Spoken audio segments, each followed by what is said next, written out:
Hola a todos, soy Mario Martín y bienvenidos a mi canal de YouTube.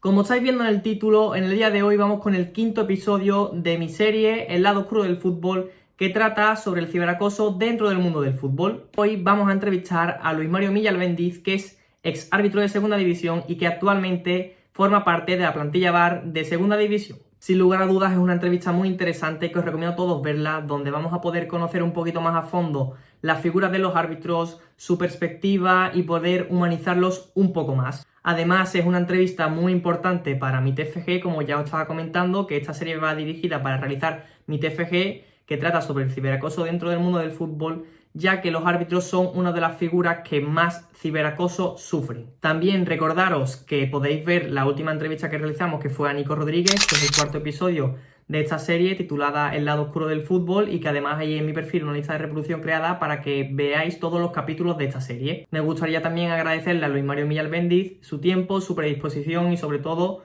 su ayuda para poder elaborar mi trabajo. Por último, no olvides suscribirte, darle me gusta, activar la campanita y seguirme en todas mis redes sociales para estar al tanto de todas las novedades. No me enrollo más y os dejo ya con la entrevista a Luis Mario Millalbendiz y espero que la disfrutéis tanto como yo. Para comenzar, Mario, ¿cuándo y cómo comenzó tu pasión por el arbitraje?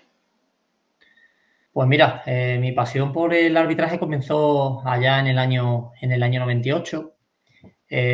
Y bueno, comenzó porque a mí me gustaba muchísimo el fútbol y yo tenía un familiar, mi cuñado, el marido de mi hermana, que bueno, era árbitro, era un árbitro de una categoría de fútbol base, y él me invitó a conocer este mundo del arbitraje y bueno, pues ya empecé a dar clases, empecé con las prácticas, empecé a arbitrar partidos de niños y me fue creando ese gusanillo que nace en cada árbitro y en cada deportista, que hace que cada vez te vaya gustando y enganchando más. Es una manera de estar enganchado también y estar en el mundo del fútbol, puesto que, bueno, que creo que no hubiese llegado nunca a ser futbolista, aunque me gusta practicarlo y lo practicaba antes de iniciarme en el arbitraje, como digo, allá en el año 98, cuando tenía 15 años.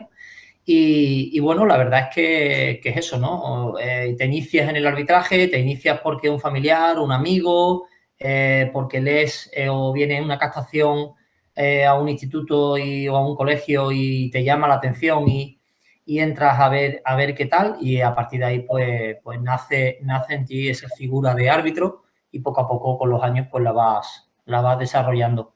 Y bueno, así empecé. ¿Y recuerdas tu primer partido como árbitro profesional? Sí, como árbitro profesional lo recuerdo. Hay varios recuerdos, porque tuve un inicio como árbitro profesional principal, luego también tuve un anterior como cuarto árbitro, que debutas un año en segunda división de cuarto árbitro cuando era árbitro de segunda división B, y lo recuerdo perfectamente. Era un Girona a la vez, que además arbitraba un amigo mío, Antonio Santos Pargaña. Él era árbitro de segunda división y yo fui con él de cuarto árbitro. Y luego también tuve otros partidos de debut de primera división. Cuando fui al Bernabéu, yo debuté en un Madrid Getafe de cuarto árbitro. Pero claro, el que tengo grabado a fuego es el debut de segunda división entre la Cultural Leonesa y el Osasuna. Fue cuando mi debut en segunda división, y la verdad es que fue un equipo recién ascendido como era la Cultural Leonesa, un equipo que acababa de bajar, histórico, como era el Osasuna. Y la verdad es que era un partido muy competitivo, muy bonito de arbitrar, y si no recuerdo mal, salimos muy, muy bien del partido, hicimos un gran trabajo, pero sobre todo lo disfruté mucho junto a mis dos asistentes, que luego al paso de los años son grandes amigos, como es Roberto Tejero, que es asistente de segunda división, y Antonio Martínez Moreno, que es asistente de primera división de Munera Montero. ¿Y qué dirías que ha sido a lo mejor lo más difícil en tu camino hasta llegar al fútbol profesional? Bueno, al final lo más difícil es gestionar cuando no consigues los objetivos. La manera, yo que me gusta mucho leer y me gusta mucho ver incluso reflexiones de los deportistas, sobre todo deportistas de élite, lo hablan mucho, ¿no? De cómo gestionar el no haber conseguido el objetivo, no fracasar, pues fracasar es el que no lo intenta, pero el no conseguir tus objetivos, que en este caso uno de mis objetivos cuando estaba en categoría, bueno, cuando alcancé la categoría de tercera división o la segunda división B o incluso en categorías anteriores, ¿no? Porque hablo desde que inicié, ¿no? Sí. No conseguir subir de categoría después de haber hecho un curso de ascenso como que hice 3 en primera andaluza para subir a tercera división, pues esa mala noticia, porque yo le llamo una mala noticia de no subir, nunca sería, ya digo, un fracaso nunca sería porque yo lo di todo, pero otros fueron mejores que yo, ¿no? Entonces, bueno, pues esa fue la peor época, pero a la vez también es la mejor. Yo digo siempre que después de una mala noticia, después de no subir de categoría, el día 1, si el día siguiente yo ya me iba a entrenar, ya empezaba a entrenar. Yo decía que esos entrenamientos valían doble, porque el que se estaba lamentando no estaba entrenando. Y el que estaba festejando porque subía mi categoría no estaba entrenando. Entonces yo ya estaba a piñón y así me lo tomaba, como siempre, como una manera de reivindicarme para al año siguiente. Yo he sido muy cabezón, he sido muy constante y por eso llegué al fútbol profesional. Pero sin lugar a dudas es cuando notas que después de cuando te vacias y lo das todo, no consigues esos objetivos, ¿no? Ya lo estabas comentando un poco, pero ¿qué significó para ti a nivel personal debutar en segunda división? Bueno, pues para mí, debutar en el fútbol profesional en segunda división, para mí era un sueño cumplido.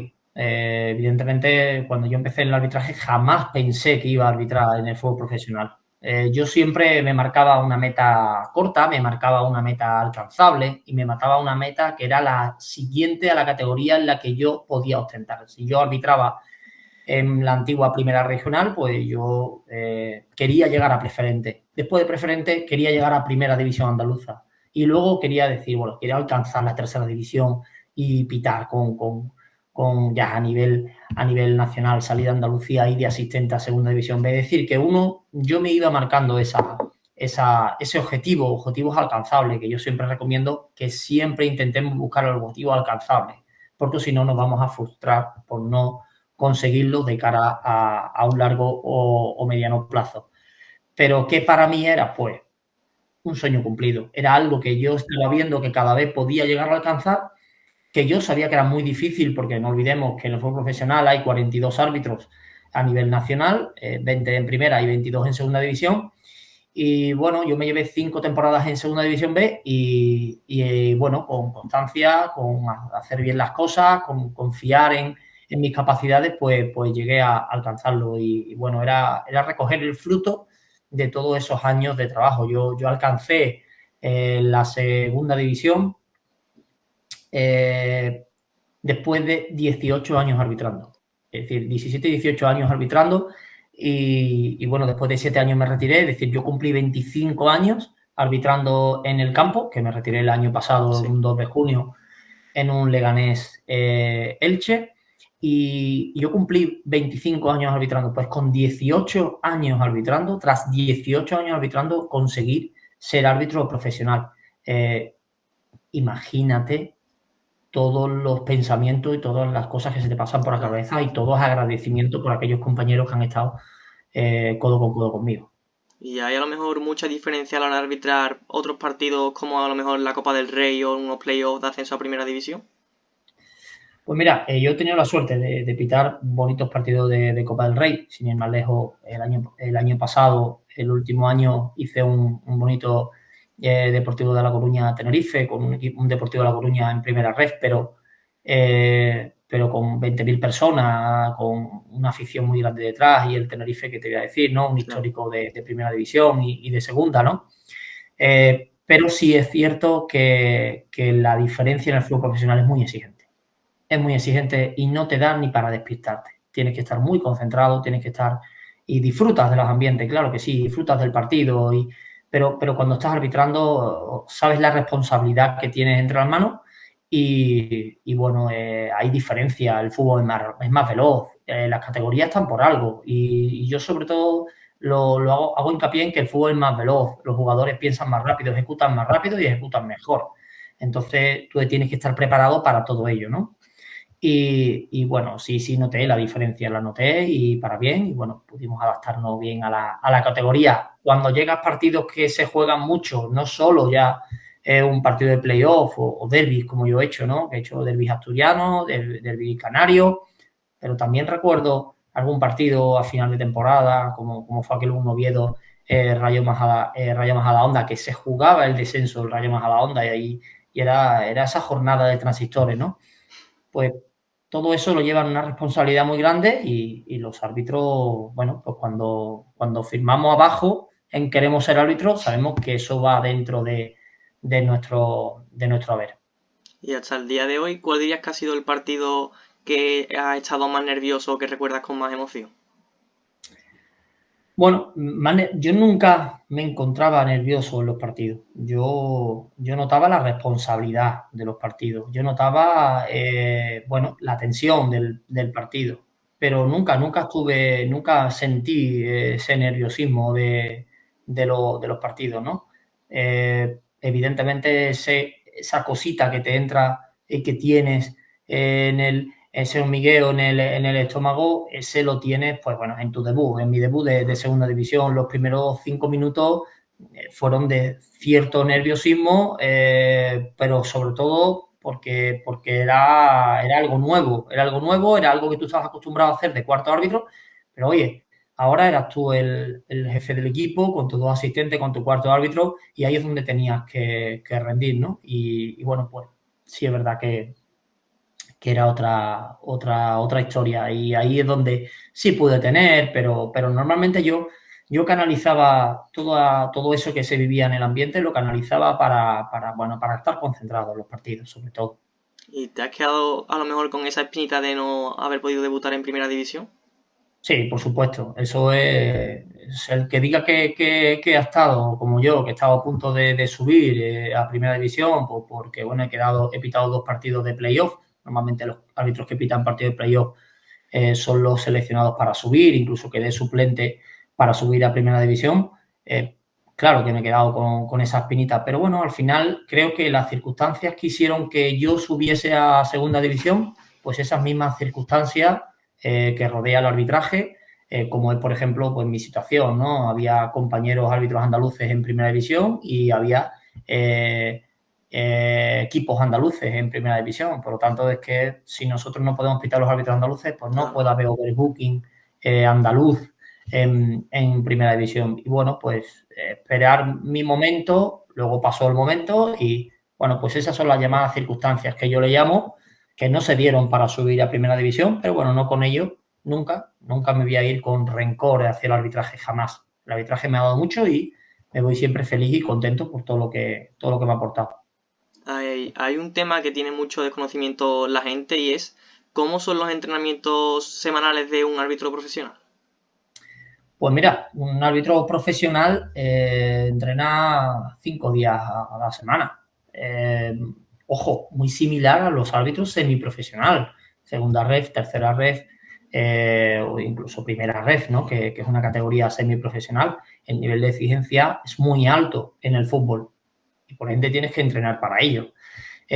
Son 5 días de entrenamiento donde acumulas pues fuerza, acumulas carga, acumulas entrenamientos de agilidad, coordinación, alta intensidad y bueno, seguimos unos entrenamientos específicos que nos marca el CTA.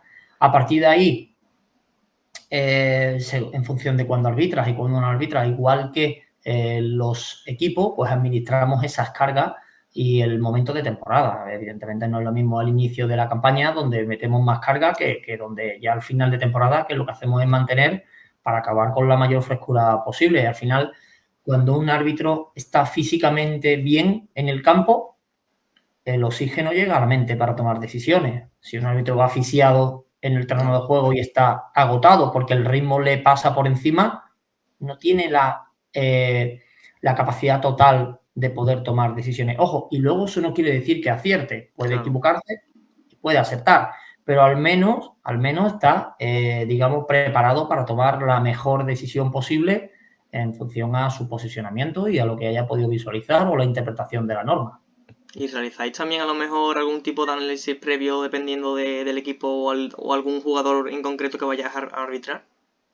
No, de jugadores concretos no, pero sí, evidentemente analizamos tácticas, analizamos hacia dónde saca un equipo los saques de esquina. Yo valoro al equipo tal que saca siempre el saque de esquina al primer palo. Pues yo ya tengo que estar preparado.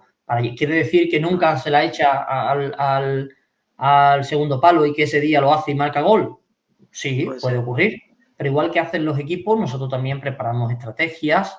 Las estrategias de los equipos, saquen corto, si son equipos que juegan más balones al largo, bueno, un poco todo lo valoramos y lo estudiamos, pero siempre para generarnos más información y más facilidad a la hora de gestionar y de arbitrar los partidos. Nunca para tener una idea preconcebida de nadie, ¿no? Porque un árbitro debe de ser honesto y debe de ser pues consecuente con lo que pasa en el terreno de juego, no con lo que haya podido pasar en partidos anteriores. ¿Y cómo lidias quizás en los partidos con esas situaciones en las que sabes que has cometido un error? Bueno, al final el árbitro, yo siempre lo he comentado, cuando más cámaras tenemos, más errores se ven. En el fútbol profesional, tú sabes que estás equivocado porque te llama el VAR. Anteriormente, sin VAR, tú no sabes que estás equivocado. Tú estás arbitrando y pitas una falta, e inmediatamente pitas otra o sacas una tarjeta y rara vez sacas una cartulina amarilla que no es. Muy rara vez. Entonces tú no te das cuenta de que es un error en el terreno de juego. Por lo tanto, en el terreno de juego nunca cuando dicen, no, como sabe que se ha equivocado, vuelve a equivocarse otra vez. No, Claro. sí que nosotros no sabemos que no hemos equivocado. Nosotros no hemos pitado lo que hemos visto, yo pito un penalti, pito lo que he visto y luego al día siguiente veo si es penalti o no. Pero en ese momento que yo he pitado y he tomado mi decisión, he tomado la decisión que yo he visto en el campo. ¿Que lo he podido ver mal? Por supuesto, soy humano y me puedo equivocar. Pero en el campo yo creo que he acertado. Por lo tanto, hasta que no llegue una imagen que me diga, aquí lo tienes, Claro. usted se ha equivocado. Hasta entonces, yo he acertado. Hasta entonces yo he acertado. Y como he acertado, sigo tomando decisiones en función a ello. Y si sé que he fallado porque el VAR me llama para rectificar el error, como al final he tomado la decisión correcta, que es, tras verlo en pantalla, miro la decisión y tomo la decisión correcta, pues todo en orden. Después de haberme equivocado, he tenido una segunda oportunidad donde poder solucionar ese error. Y en el supuesto caso, a lo mejor, de que sigas cometiendo un error grave, ¿tenéis algún tipo de sanciones o penalizaciones dentro de los árbitros? No, los árbitros, las penalizaciones y las sanciones, eso va en función al CTA. Nosotros, todos aquellos errores que sean de apreciación nunca nos van a llamar ni nunca nos van a llevar a algo que nos ponga en entredicho. Sin embargo, si cometes errores de carácter técnico, es decir, que tú no sepas la norma correctamente y reanudes erróneamente o tomes una decisión porque la norma no la conozcas, cosa que es muy difícil que ocurra en un árbitro y sobre todo a niveles altos, pero ahí, bueno, pues sí puede ser un poco más susceptible a ese tirón de oreja, entre comillas, ¿no? Pero como norma, no. A nosotros directamente lo que evidentemente trabajamos sobre el error y la mejor manera de corregir esos errores es ser autocrítico, ver el error, ver por qué cometemos ese error e intentar no cometer ese error en los siguientes partidos. ¿Y a la hora de arbitrar afecta mucho la reacción del público o de los jugadores? Yo la verdad es que nunca lo he sentido. El público cuando aprieta, a mí lo que me hacía es sentir vivo, estar concentrado, metido. Pero jamás además con los intercomunicadores en primera división y en segunda, estás tan centrado en lo que te dice el compañero, en el trabajo que desarrollas en el campo, en tomar la mejor decisión, en tomar más de 500 decisiones que toma un árbitro en un terreno de juego, que no escuchas mucho el ruido que hay fuera, excepto en momentos muy puntuales. Entonces, a mí me afectaba poco. Hablo por mí, evidentemente. Y con los jugadores el trato, pues evidentemente, si los jugadores ese día están un poco más protestón, pues te harán el trabajo un poco más complicado. Si ese día están ellos un poco más tranquilos, pues el trabajo será más fácil. Evidentemente, ayuda que los árbitros colaboren al desarrollo correcto de un partido. Y bueno, normalmente ellos colaboran, excepto que, bueno, hay veces que al final todo el mundo estamos con pulsaciones muy altas y hay actitudes que son normales en ellos, porque yo empatizo con ellos y jugándome mucho como tal, puede ser que en algún momento puntuado también proteste alguna decisión de un árbitro, ¿no? Aunque si sabes que protestas, sabes que también tiene un castigo la protesta. ¿Y recuerdas a lo mejor alguna anécdota curiosa o divertida con algún jugador? Bueno, no, así puntualmente no conozco, no recuerdo así ninguna a bote pronto. Si acaso alguna calentando, que sí es verdad que nosotros calentamos en un huequecito, y recuerdo en un partido, recuerdo que era un Las Palmas Deportivo de La Coruña, y el portero Álvaro Vallés, que además era de mi tierra, de San Sí. José, es de La Rinconada, yo soy de San José de La Rinconada. Él bueno, calentando lanzó un balón y me pasó pues muy cerca, no me pegó un pelotazo de milagro. Le dije, oye, Álvaro, joder, que el árbitro solo hay uno, que el cuarto árbitro, el pobre, no lo vamos a hacer pitar el partido del minuto 1, que me vas a lesionar. Y bueno, fue una anécdota graciosa porque él decía, joder, que no te he querido dar. Y digo, bueno, menos mal que eres paisano mío, porque si no eres paisano mío, el pelotazo que me pegaba, ¿no? Entonces, sí fue una anécdota un poco así graciosa que recuerdo mucho con él, porque le miré un poquito más mosqueado de la cuenta. Mario, ¿en qué momento decides poner fin a tu carrera como árbitro profesional?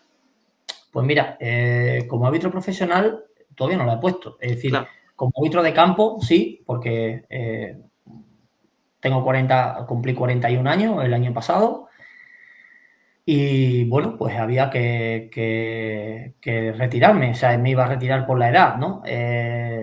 Los árbitros de segunda división se retiran con 41 años, en primera con 45, a no ser que el comité descienda de categoría o lo que sea, ¿no? En este caso yo tenía ya mi límite de edad, 41, y bueno, pues no fue una decisión mía, yo hubiera continuado arbitrando o incluso en primera división, pero bueno, al final el carnet de identidad manda, había cumplido el límite de edad y tenía que retirarme pues en la categoría que ostentaba en segunda división. Si hubiese subido a primera división hubiera tenido 4 años extra, pero bueno, entendiendo que ya era un árbitro veterano y que otros árbitros más jóvenes, con mayor proyección, que estaban dando fuerte, pues bueno, ellos tuvieron su oportunidad y subieron a primera división, y yo pues al tener la edad tenía que retirarme, y en esa retirada pues bueno, fue ese último partido, como decía, el día 2 de junio en un Leganés Elche. ¿Y cómo se produce ahora todo tu traslado o tu movimiento ahora a formar parte de la plantilla VAR? Bueno, pues yo me retiro, y en ese momento sí es verdad que me retiro pues respetando al arbitraje por todo lo que a mí me ha aportado. Es decir, hasta el último día, serio, en mi sitio, arbitrando, nada de historias. Y bueno, pues ellos tuvieron a bien contar conmigo para el VAR profesional, para el VAR profesional de segunda división, que es la categoría en la que me acababa de retirar. Y bueno, pues me preguntaron si querían contar conmigo. Yo, por supuesto, estaba predispuesto a ello, porque además de arbitrar, ya ejercía la labor de VAR, porque los árbitros a día de hoy arbitran y también ejerce de VAR. Pero bueno, me propusieron entrar en ese cuerpo específico de VAR profesional, y bueno, es una manera de seguir la rueda. Me gusta porque evidentemente forma parte del arbitraje, forma parte de la estructura del CTA, y puedes seguir aportando al arbitraje pues todo aquello que te ha enseñado, e incluso, bueno, pues con árbitros más jóvenes, como decías, que han ido subiendo de categoría, pues también, oye, mi experiencia, ponerla al servicio de ellos, ¿no? Y en ello estamos. Y ahora que ya estás dentro del VAR y de la aplicación de estas tecnologías, ¿consideras que en el futuro las tecnologías van a sustituir aún más funciones del árbitro? Bueno, no lo sé. porque tampoco pensábamos que íbamos a llevar un spray que nos iba a marcar una barrera, y eso no es una tecnología. No pensábamos que iba a llegar una situación que íbamos a ir a una pantalla de un partido, que un compañero iba a estar conectado desde Las Rozas contigo y contándote un poco que te has equivocado, vente a la pantalla, vuelve a pitar un penalti o no, mantente la decisión. Es decir, todo eso era algo que para nosotros era impensable. Llegó, está implantado, ha llegado para quedarse y yo creo que es un bien para el fútbol. Todo lo que sea bueno para el fútbol, la tecnología será bienvenida. Pero evidentemente que no se nos olvide que esto es un deporte donde está la parte humana, y la parte humana siempre tiene que tener importancia en un campo de fútbol. No podemos poner robots con camisetas de fútbol a jugar, ¿verdad? Tampoco podemos poner a árbitros que sean robots, ni que todos arbitren desde una pantalla, ¿vale? El fútbol es error y acierto, y el árbitro forma parte de ello. Pero por supuesto que llegará una mayor tecnología, llegará, y bueno, lo que tenemos que estar preparados las personas que estén allí. Si yo estoy, pues estaré preparado para esos cambios y para adaptarnos a los tiempos que vengan, ¿no? Que eso es lo bonito de las personas, que tengamos la capacidad de adaptarnos a los cambios. ¿Y cómo ves el nivel del arbitraje español actualmente? El arbitraje español es muy bueno. A la vista están los árbitros internacionales que tenemos, son lo más top que hay a nivel de Europa y a nivel mundial. Gil Manzano, Sánchez Martínez, Hernández, es cierto, Munuera Montero, Martínez Munuera, todos son árbitros que tienen un nivel ya alcanzado muy alto. Lo que pasa es que, claro, cuando tú compites entre los mejores, no siempre vas a pitar los mejores partidos. A nivel europeo hay árbitros muy grandes. Entonces, bueno, pues yo me quedo siempre con los españoles, porque son los míos, porque los conozco, porque sé cómo trabajan, porque sé lo bien que arbitran. Y bueno, lo único que creo es que si reciben mayor oportunidades, podrán demostrar siempre pues esa calidad arbitral que tiene. ¿Y crees a lo mejor que los jugadores valoran o entienden realmente el trabajo del árbitro? Sí, por supuesto que sí. No os imagináis cuánto. No os imagináis cuánto. Los árbitros en el plano corto con nosotros entienden perfectamente nuestra labor. Lo que pasa es que ellos tienen su papel de jugador, que es, pues bueno, eso. Tienen que ganar un partido, tienen que ejecutar lo que entrenan con su equipo, y a partir de ahí, pues, oye, ocurren cosas que pueden estar de acuerdo o no, pero ellos nos respetan muchísimo. Nosotros tenemos cierto trato con ellos privado antes del partido o en el postpartido, y entienden y empatizan con nuestra labor igual que nosotros empatizamos con ellos, como no puede ser de otra forma. Recientemente también hubo mucha polémica con la rueda de prensa que dieron los árbitros antes de la final de la Copa del Rey. ¿Te da la sensación de que el árbitro está realmente protegido y valorado en España? Protegido y valorado en España. Bueno, eso no es una pregunta para mí. La pregunta es para las personas que tienen que valorar esa cuestión.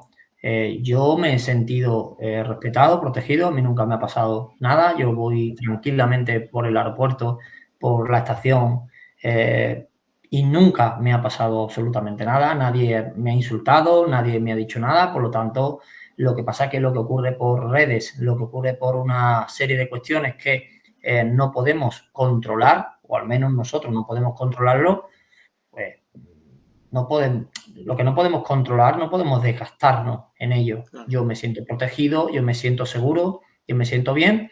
Y bueno, es verdad también es que yo estoy en una categoría, que es la segunda división, que la repercusión es inferior a la primera, y que por ahí a lo mejor pues yo no he tenido nunca, evidentemente, ningún tipo de cuestión que me hiciera pensar más allá de decir, oye, joder, no puedo caminar por la calle, ¿no? A mi familia tampoco le ha pasado nada, por lo tanto, yo en este aspecto me siento protegido y me siento también respetado. A partir de ahí, el compañero que hizo la entrevista dijo lo que dijo, y bueno, y dicho está, no hay que matizar ni quitar palabras ni añadir ninguna, ¿no? ¿Y qué crees a lo mejor que hace falta para mejorar un poquito la imagen del árbitro? Bueno, pues yo creo que lo que hace falta es que empaticemos un poco con la labor del árbitro, que empecemos a pensar que ese árbitro lo que quiere es acertar, que es una persona que se equivoca como nos equivocamos todos en la vida al tomar decisiones con un trabajo, con una pareja, con un hijo, con todo. Nos equivocamos porque la vida es eso, es equivocarse, aprender y luego pues intentar hacer y llevar una vida mejor, ¿no? Entonces, decirle que, ¿qué le diría? Pues nada, que respete a la figura arbitral, que nosotros somos deportistas, que nosotros queremos acertar, que nosotros queremos hacer las cosas bien, pero que a veces cometemos errores por, como decía, porque somos humanos, ¿no? Y que no se nos puede ir la vida en el fútbol. El fútbol es un deporte que sí, que mueve muchas pasiones, muchos sentimientos, pero no se nos puede ir la vida en ello. Tenemos que saber en cada momento y respetar un poco todos los actores del fútbol. Ahora que estamos viendo un final de temporada, vamos a ver cosas que seguramente no estemos para nada de acuerdo. Y no va a ser con árbitros, va a ser con equipos, directivas, jugadores, entrenadores, con todo. Entonces yo creo que tenemos que echar un poco la pelota al suelo y entender que esto es ¿Y, fútbol, y ¿vale? piensas a lo mejor que en España se respeta un poco menos a la figura del árbitro en comparación con otros países? Bueno, yo en otros países no estoy y tampoco estoy en el día a día. Yo sé lo que vivo aquí y lo que vivo aquí es que se podría respetar mucho más la figura arbitral. No lo digo yo, lo veo en la prensa, lo veo en todos los sitios que tal y sobre todo lo veo en el fútbol base. No dejemos de pensar que todo el odio que se genera en el fútbol profesional los que lo pagan son los árbitros en el fútbol base, los árbitros que pitan a los chicos de 10, 11 y 12 años, que solamente están pitando a chicos que quieren jugar al fútbol y pasarlo bien. No son chicos que van a llegar al día de mañana y chicas que vayan a llegar a mañana al fútbol profesional. De hecho, la mayoría, por no decir el 95% de esos chicos no van a llegar a nada en el fútbol. Solo quieren disfrutar y Mm. pasarlo bien. Y tenemos que enseñarles que ese tiene que ser el objetivo. Y si respetamos la figura arbitral a nivel profesional, pues todo eso llega hacia abajo al fútbol base. Pero si faltamos al respeto al fútbol profesional, a los árbitros, y pensamos de ellos que cosas que son completamente mentiras, pues pensamos también que árbitros de fútbol base son iguales. Y no podemos dejar el fútbol base desamparado. Bajo tu punto de vista, ¿consideras que a lo mejor hechos como el caso Negreira han podido perjudicar también un poco a la imagen que se tiene de los árbitros? Todos aquellos casos que ocurran que siembre la duda y se siembra la duda de la honestidad de los árbitros, evidentemente van a ser perjudicados, porque el árbitro es el eslabón más débil del fútbol, ¿vale? Y es el que primero se ataca. Evidentemente el caso Negreira daña a la figura arbitral. Bueno, pues eso está ahora mismo en los juzgados, está todo con la investigación pertinente y, oye, cuando llegue el momento saldrá la resolución y, bueno, el que haya hecho algo que lo pague. Pero, evidentemente, el que seguramente no habrá hecho nada es ese árbitro de fútbol base que no sabe Claro. ni quién es Enrique Negreira y les dicen todos los fines de semana en un campo de fútbol barbaridades. O el árbitro incluso de segunda regional o de segunda provincial o incluso tercera ref que lleva 7 años arbitrando, pues prácticamente los años que lleva fuera este hombre y que ni conoce, no sabe ni quién es, no lo ha visto seguramente en ningún lugar y ya sufre comentarios sobre ese señor. Pues a eso es lo que me refería. Si cogemos un hecho, un incidente que ha ocurrido, o un acto que ha Sí. ocurrido, un vicepresidente del comité de árbitros, y nos lo llevamos a un chico que ni siquiera sabe quién es ese hombre, pues entonces vamos apañados. Claro. Entonces debemos de respetar un poco a esos árbitros de fútbol base para que, bueno, que ellos hagan su carrera arbitral desde el respeto y que no piensen a los 2 años que yo me quiero ir de aquí porque no me respeta nadie o porque me encuentro mal o me encuentro que me pueden agredir o que me agreden verbalmente, incluso a chicos con un parche aquí de menor de edad. Claro. ¿Qué me podrías contar del proyecto Be My Referee? Bueno, pues lo que te puedo decir es que es un proyecto brutal, es un proyecto donde conocemos que jugadores con discapacidad intelectual juegan a fútbol en un campeonato, como en la Liga Genuine, pero no tenemos árbitros muy contados a nivel nacional.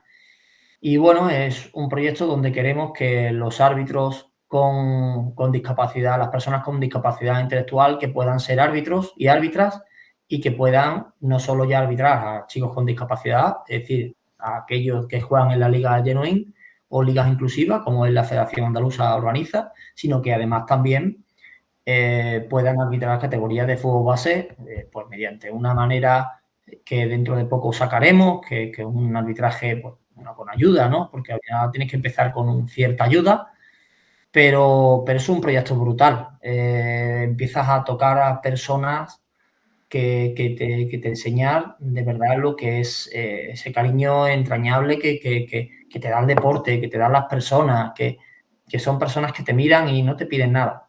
Te piden simplemente un abrazo profundo, sincero. En fin, la verdad es que a mí me hace sentir muy, muy, muy, muy realizado. Y bueno, pues por eso el arbitraje es tan bonito, porque me ha dado la oportunidad de conocer a ese tipo de personas tan maravillosas y con unas bonitas capacidades, porque más bien discapacidades lo que tienen son unas bonitas capacidades. ¿Qué consejo le darías tú a esos jóvenes que aspiran o sueñan con ser árbitros? Pues yo el consejo que le doy siempre, además los que me conocen dirán, va a responder lo mismo. Pues sí, que disfruten. Yo cada inicio de partido que estoy en el bar, a los chicos en el campo, o mis compañeros, porque los chicos algunos tienen poco, son compañeros míos hace 4 días y lo son todavía, yo les digo, disfrutad. Disfrutad, pues soy unos privilegiados por estar en el campo. El otro día cuando le di una charla a los chicos del fútbol base, de auxiliares, de primera provincial, le decía lo mismo, disfrutad. Es lo único. Tenéis que tomaros el arbitraje como un deporte en el que disfrutamos. Si no disfrutamos, no nos sirve este deporte. Lo mismo que creo que hay que decirle a todos aquellos que tengamos cercanos. Tú en este caso, Mario, ¿por qué estás estudiando la carrera de periodismo? Porque disfrutas haciendo entrevistas, preparándolas, ¿no? Pues Sí. igual nosotros elegimos una profesión y lo más importante es disfrutar. A partir de ahí, que sean honestos, que eso tiene que ser por bandera, eso tiene que llevarlo el árbitro por bandera, ser honesto, pero sobre todo que disfruten el camino y que disfruten alrededor de sus compañeros, de las nuevas amistades, de estar en el mundo del fútbol, aunque parezcamos que el fútbol a nosotros nos trata mal, no, para nada, eso es algo que está ahí, pero la realidad de todo esto es que el fútbol nos respeta y los actores principales también, como entrenadores, como jugadores, como los directivos, periodistas, todos ellos respetan mucho la labor del árbitro. Y ellos tienen que conseguir equilibrar entre esas cosas malas que ocurren en un campo de fútbol y todo aquello que te da el arbitraje, que te forma como persona, que te hace ser más fuerte mentalmente, pero mucho más fuerte, más maduro, y eso te lo da el arbitraje. Bueno, pues si tú consigues equilibrar todo eso y disfrutas en un terreno de juego, yo creo que tienes que sentirte un privilegiado. Hacer algo, dedicarte a algo que te guste y que disfrutes día a día, eso es lo mejor del mundo. Mario, en tu experiencia, ¿cuánto o cómo describirías el impacto del ciberacoso en tu vida diaria? ¿Te afectan mucho los comentarios negativos que recibes? Bueno, pues mira, la verdad es que sobre el tema de los comentarios negativos que recibo, no suelo verlo. Nosotros los árbitros no solemos utilizar mucho o solemos ser selectivos con las redes sociales. Yo incluso utilizo una en la que la tengo cerrada. El que quiera contactar conmigo tiene primero que solicitarme para yo poder aceptarla, ¿no? Como por ejemplo Instagram. Pero yo, por ejemplo, no utilizo Twitter, no soy usuario de Twitter, no soy usuario de otras redes sociales que no me permitan ser yo o que sea un caldo de cultivo para meterse con alguien detrás de un nick o de un nombre, ¿no? A mí afectar no me afecta porque no leo. De hecho, recuerdo un amigo que me decía, oye, Mario, tú no sueles mirar, ¿tú has mirado lo que dicen de ti? Digo, no, no, no, jamás he metido mi nombre en una red social para ver qué dicen de mí. Lo normal es que no van a decir que soy maravilloso, van a decir que aquel penalti me lo comí, que allí expulsé a un jugador que no era, en el otro sitio que sí yo soy tal, que sí. Pero el cariño de la gente es el que a mí me gusta, el cariño de el día a día y ya digo, no solo de los actores del fútbol, sino también de muchos aficionados. Hace poco me pasó una anécdota en la feria de un aficionado al fútbol que me reconoció y joder, pues respetó muchísimo la figura arbitral. Y eso te alegra porque tú dices, coño, claro que hay muchísima gente buena en el mundo del fútbol y no solo de actores principales, sino también los actores secundarios como son los aficionados. Y recuerda Yo a lo creo que mejor... tenemos, perdón, yo creo que tenemos que aislarnos de todo aquello que se dice porque nunca será bueno. El árbitro nunca será, no es aquel que marca goles, no es aquel que le aplaude. El árbitro nunca va a ser, el árbitro siempre va a ser al que le van a poner en la diana para decir es el culpable de la derrota o de no haber ganado un partido. ¿Y recuerdas a lo mejor algún caso que te haya afectado o alguna vez que hayas leído algún comentario de ese estilo? No, no, no recuerdo porque ya digo, rara vez. Cuando veo un comentario, a lo mejor, y a ver, yo arbitraba en una ciudad, en Madrid, pues no me metía en la noticia Claro. de ese equipo en Madrid. Yo arbitraba en Extremadura, no me metía en la noticia de Extremadura. Entonces, eso te estás protegiendo. Si tú te proteges y eres un poco selectivo con la información que quieres recibir, luego contrastas también la información cuando no es solo sobre ti. Pero si tú te proteges y eres selectivo a la hora de mirar, no te dañas. A veces me llegaba la información, cierta información, con amigos que te mandan por WhatsApp algo, ¿no? Pero si no era así, rara vez, porque ya digo, no me voy a meter en el tweet de un equipo de fútbol, no voy a decir ninguno, porque evidentemente, ¿qué van a decir de mí? ¿Y notas a lo mejor alguna diferencia en la forma que puedes recibir ciberacoso dependiendo de las redes sociales? Es decir, a lo mejor te sientes más vulnerable en alguna red social en concreto. Sí, evidentemente hay redes sociales a ver, yo partiendo de la base que no hay ninguna red social que te permita ser tú. Una vez fui a una conferencia de José Harram que decía, yo las redes sociales que no me permiten ser yo 360 grados, no los quiero. Y yo decía, pues muy complicado, Claro. porque hoy en día decir todo lo que uno piensa sin ofender a los demás es complicado. Hoy en día que alguien no critique tu labor y más cuando estás expuesto a nivel público es complicado. Pero bueno, sí intento ser selectivo y utilizar las redes que a mí me aporten, ¿vale? Sabiendo y tomando el riesgo de que pueda restarme algo. Pero vuelvo a poner en el equilibrio, en la balanza, lo que me suma y lo que me resta. Y yo creo que ahí es lo que intentamos todos ser selectivos con esa red social, ¿no? Ya he nombrado antes una, no me gusta Sí. nombrar redes sociales, pero sí es cierto bueno, hay algunas que son caldo de cultivo peligroso, donde fácilmente el insulto va por delante, no hay filtro, y hay otras que sí, bueno, que tú un poco más los controlas y puedes restringir un poco más lo que te llegue y lo que te puedan decir. Lo estabas mencionando también antes, que muchos árbitros no tienen ni siquiera un perfil en redes sociales. ¿Por qué se cree que se debe esto de que muchos árbitros no tengan ningún perfil abierto en redes sociales? Bueno, porque yo creo, y otros lo tienen oculto, solamente de manera privada, Claro. Pues porque yo creo que porque ellos entienden que les resta más que suma.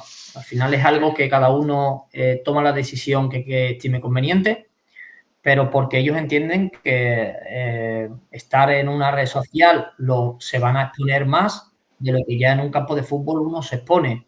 Y entendiendo que somos, bueno, pues igual que algún jugador habrá, que hay muchos que no tienen redes sociales. Entonces, yo incluso te puedo decir que conozco entrenadores que no tienen ni WhatsApp.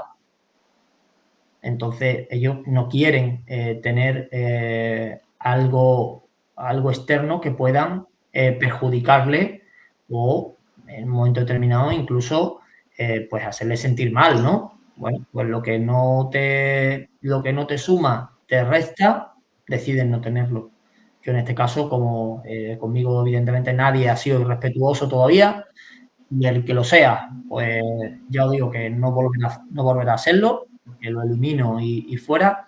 Por eso utilizo una red social que yo pueda controlar.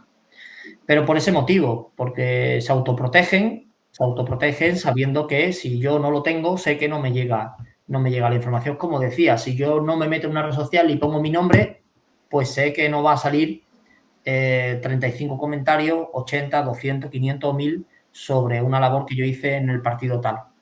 Porque lo que se queda registrado, ¿vale? Y aunque tú te metas ahora, que yo ya estoy fuera del campo, sigo en el bar, que por tanto pueden seguir criticándome.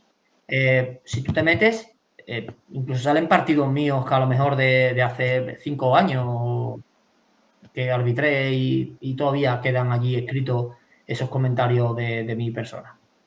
¿Crees que el ciberacoso es algo inevitable para quienes tienen una presencia en redes? Bueno, inevitable no creo que sea. Inevitable no creo que sea. Yo creo que es evitable, pero sabiendo elegir bien. A ver, el que alguien te vaya a decir o te vaya a insultar, tú ante eso no puedes hacer más que pues eliminarlo, quitarlo o incluso darle la importancia que tiene, que es cero. Una persona que lo primero que hace que es insultarte sin conocer ni siquiera cómo has llegado a tomar una decisión en un campo de fútbol o cómo eres personalmente, validez tiene cero. Tú ahí tienes que ser fuerte mentalmente como una roca para que todo eso no te afecte. Pero evidentemente que se le puede poner ciertas vallas al campo. No todas, en algunos sitios sí y en otros pues es difícil ponerlo.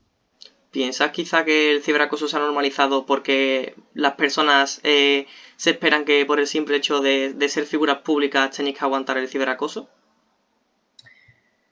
Pues sí, la verdad es que se ha normalizado que un jueves salen las designaciones de la Federación Española y si tú lees lo que viene debajo, pues todos son insultos, todos son, y es porque sí.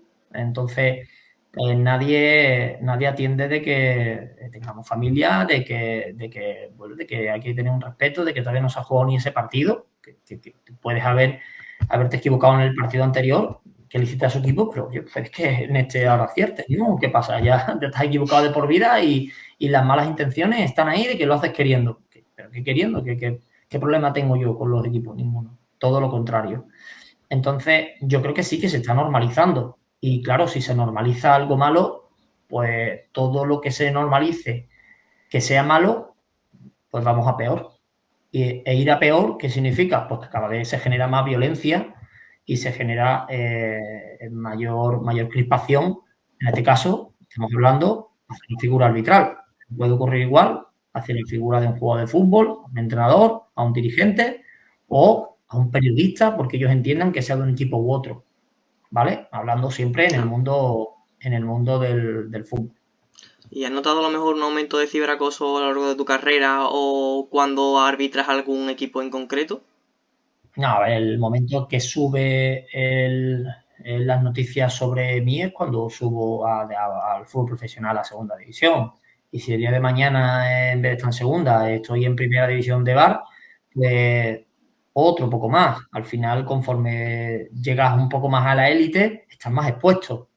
Eso lo sabemos y eso son las reglas del juego. Lo que sabemos es que estamos expuestos, pero lo que no queremos es que, hombre, que las figuras sea el primer muñeco de pim pam pum de todos los aficionados, ¿no? O de esas personas que acosan por las redes de esa manera. Pero ya te digo, como intento leer poco o casi nada, o incluso nada, pues no, no me llega todo ese cambio. Pero yo entiendo que conforme va subiendo la popularidad, entiendo que subirá ese nivel de comentarios y de crispación hacia tu persona. ¿Y sientes a lo mejor que el ciberacoso te ha podido influir a la hora de tú compartir contenido en redes sociales o a lo mejor comunicarte con tus seguidores? No te digo no te digo que me haya influido, porque yo soy siempre de una máxima, y es que lo que dudo para subirlo o para exponerlo, decido no hacerlo. Yo no soy creador de contenido ni de nada. Yo simplemente soy árbitro de fútbol. Pongo lo que yo crea conveniente de federaciones, tal. Entonces, lo que yo quiero usar en mis redes, que la uso de manera profesional, cuando yo voy a dudar, cuando yo dudo de poner algo, decido no ponerlo. Porque si entiendo que estoy dudando es porque no será bueno para mí. Eso es lo máximo que puede condicionarme. Pero eso lo he hecho siempre en mi vida, no solamente con las redes sociales, lo he hecho con todo. Lo que me genera dudas de hacer porque pueda sentar mal o porque pueda dañar mi imagen, o no sentirme yo cómodo o a gusto con mi persona por haber hecho o dicho algo, pues decido no hacerlo. Pero eso es porque forma parte de mi personalidad. Y en cuanto a la estrategia que utilizas para afrontar el ciberacoso, como estabas comentando antes, quizás es mantener tus cuentas privadas, evitar leer comentarios. Evidentemente, lo primero es cuenta privada. Es decir, si yo estoy expuesto en las redes sociales, cuenta privada. ¿Vale? Y segundo, para evitar el sentir ese ciberacoso, esos comentarios, bueno, pues no leer, no buscar más allá de la noticia que yo quiera leer. Si yo quiero leer una crónica en una prensa, me tengo que ir a la nacional. Claro. No me puedo ir a la local. Entonces intento ser muy selectivo. La mejor manera para mí de luchar contra eso es, primero, tu red social oculta, bueno, privada, y segundo, pues ser selectivo a la hora de buscar esa información o ese contenido. ¿Y consideras que hay algún patrón o algún tipo de persona que suele atacarte en redes? Es decir, a lo mejor has identificado patrones en cuanto a las personas que te suelen atacar. No me he perdido mucho yo no me he desgastado mucho. El único patrón que puede existir hacia un árbitro es que sea un fanático de un equipo de fútbol, que tú le hayas arbitrado y su equipo ya ha perdido. No hace falta ni que lo hayas hecho bien ni que lo hayas hecho mal. Simplemente eso, y con el árbitro ya tienen suficiente para rara vez gana un equipo de fútbol y los aficionados pues acosan a ese árbitro de manera masiva por las redes. Rara vez. Lo normal es que cuando pierden, por lo tanto, bueno, pues esa es la manera y la metodología que tienen ellos. ¿Encuentras útiles las herramientas de bloqueo y reporte que te ofrecen las redes sociales o no las consideras lo suficientemente buenas para protegerte?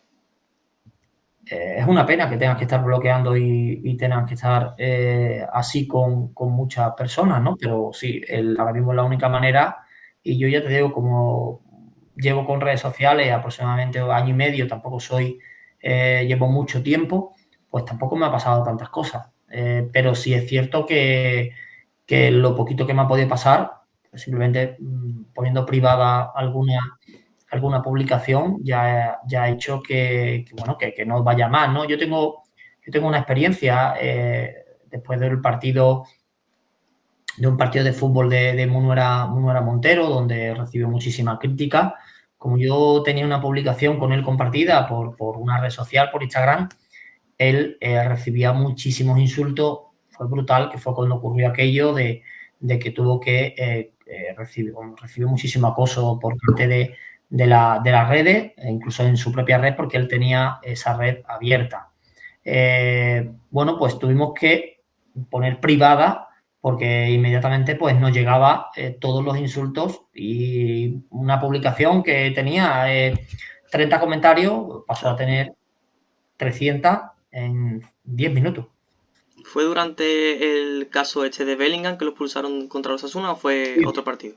Fue después del partido Osasuna-Real Madrid, donde recibió muchísimo y yo desde mi red social tuve que hacer aquello de restringir todos aquellos comentarios en las publicaciones que teníamos compartidas.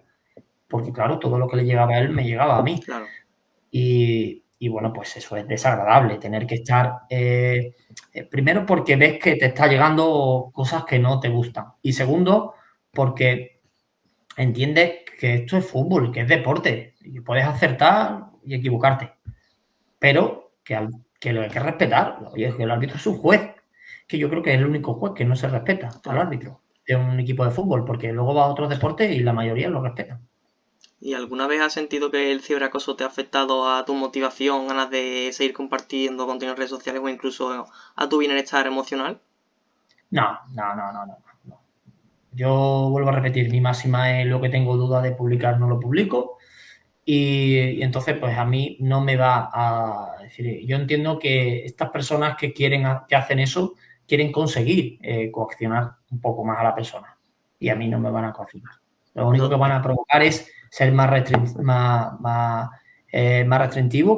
restringir un poco más todo aquello que quiero exponer en las redes.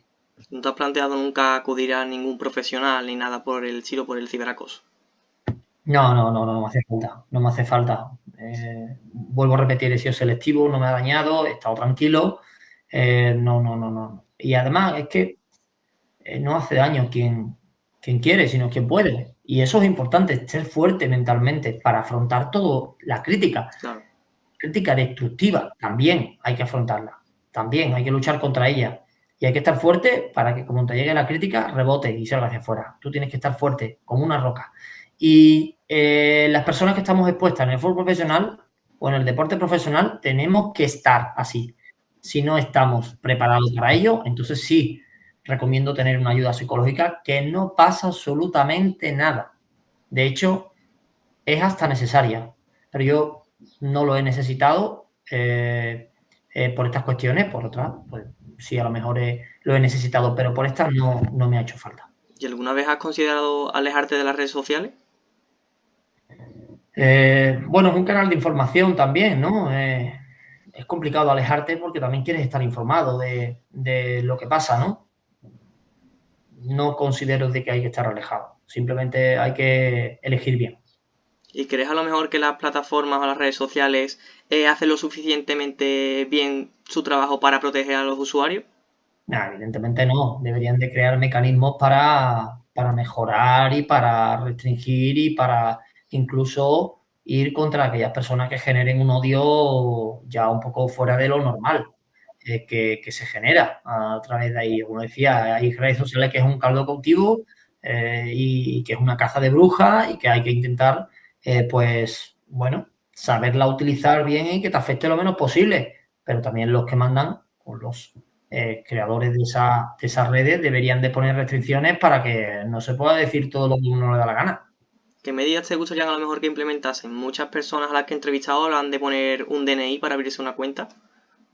Claro que cuando uno está identificado y no puede abrir una cuenta pues con un nombre o con un sobrenombre o con un mote, pues ya es otra cosa. Por ejemplo, un DNI, por ejemplo, poner palabras concretas que no puedan ser utilizadas varias veces, no lo sé, me lo invento. Si tú utilizas siempre la palabra, un insulto, algo, que oye, tú ya has utilizado algo que no debe, que debes de decir, poner palabras que no puedan ser utilizadas, que sean eliminadas automáticamente. Y así, no, es que coarta la libertad de expresión, ya, pero es que tu libertad acaba donde empieza la mía.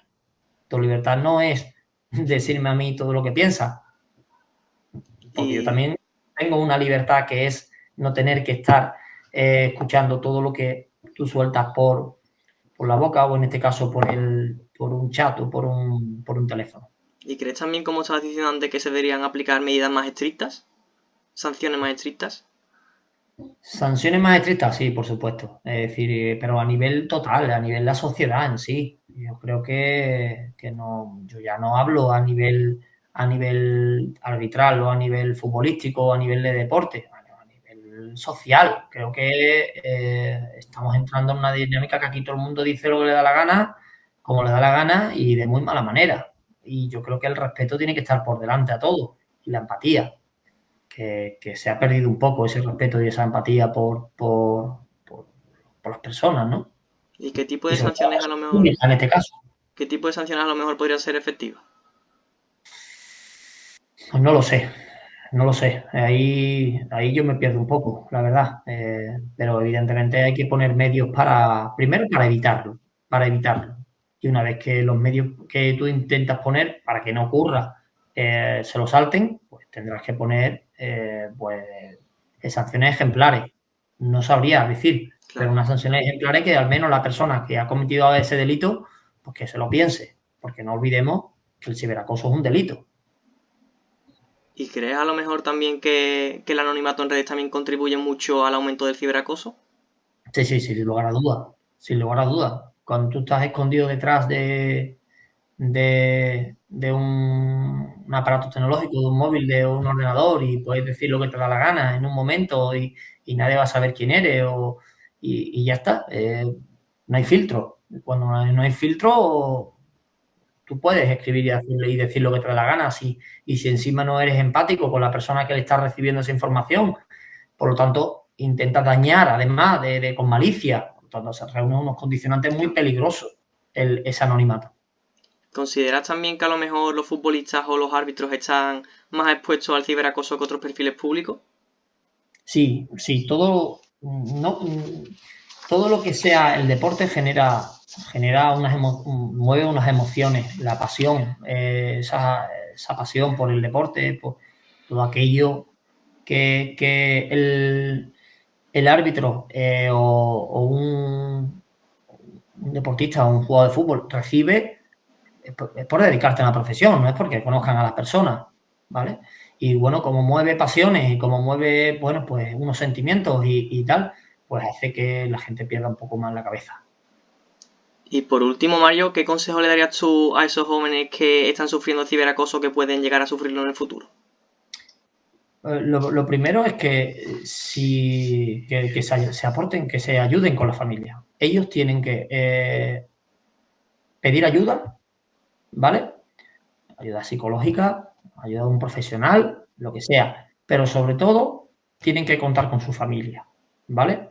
Yo soy una persona muy familiar, para mí la familia es lo primero, la familia es lo primero. Y yo creo que es importante contárselo a tu mujer, a tu hermano, a tu padre, a tu madre, o en este caso a tu amigo del alma, lo que te está pasando. No te lo quedes tú. No te lo quedes porque no es bueno. Tienes que expresarte, dar tu opinión, hablar y decir lo que te está pasando, contarlo.